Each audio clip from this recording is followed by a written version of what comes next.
That's a good way of putting it.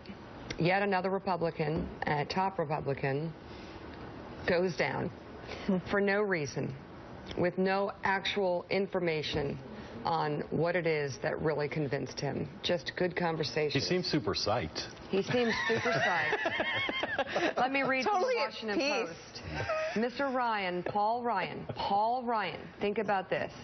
The guy who I think most our great hope, yes, is the Republicans' great hope, is an honest, good, principled man of character. The Washington Post says this. On Thursday, Mr. Ryan capitulated to ugliness. It was a sad day for the Speaker, for his party, and for all Americans who hoped that some Republican leaders would have the fortitude to put principle over partisanship, job security, or the forlorn fantasy that Mr. Trump will advance a traditional GOP agenda. This is so sad. I mean, well, if he started it, right, if yesterday? He had a good reason, yeah. I want to hear it. I'm all for it.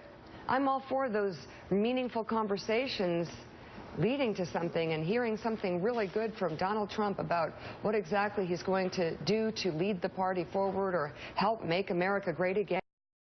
Tell me what it was, Paul Ryan, because you just sold out. You just completely sold out. In fairness, Mitch McConnell said it was the judges. I mean, he sat here Tuesday. Mitch McConnell said it was the judges. And I said to him, Nicole, is there anything Donald Trump has ever said in his campaign or his life that would lead you to believe that he will keep his word on the judges? And he had nothing. Right. Mark, what do you think? He's got two alternatives, and this is he believes Trump will nominate more conservative judges. He wants tax reform. Trump would sign tax reform that Hillary Clinton wouldn't sign.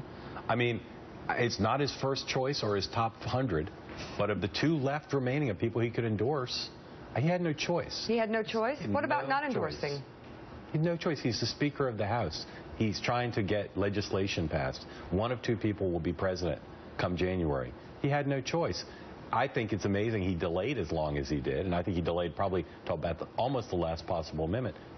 But this is the Republican nominee picked by Republican voters. I just want to say, because I didn't get the chance to say before, what those people did in San Diego is outrageous. Disgusting. And law enforcement in San Diego really dropped the ball. Yeah. You can't let a situation like that occur. I agree. A mob, right. And I'll tell you, the Cleveland Convention, if the Cleveland police don't do a huge debrief of the people out in San Diego and figure out how that happened, the convention's going to be a number. But just Ryan had no choice. To your point of Ryan had no choice, which is pathetic, because this election is unlike any other. The rule book has been thrown out. So that no choice thing, put it back into the 80s and 90s and early 2000s, because there are new rules, and people ought to start living by their own rules and living by their principles, and Paul Ryan can do that. Let me read from the Post, because certainly you wouldn't want to hear this from me.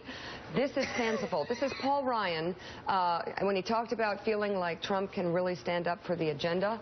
This is fanciful, as Mr. Ryan must understand. Judging by his wild swings of over the years, Mr. Trump does not believe in much of anything. The convictions that he does hold against free trade and U.S. leadership abroad for dividing the nation by religion and ethnicity are antithetical to the principles Mr. Ryan has said guide him.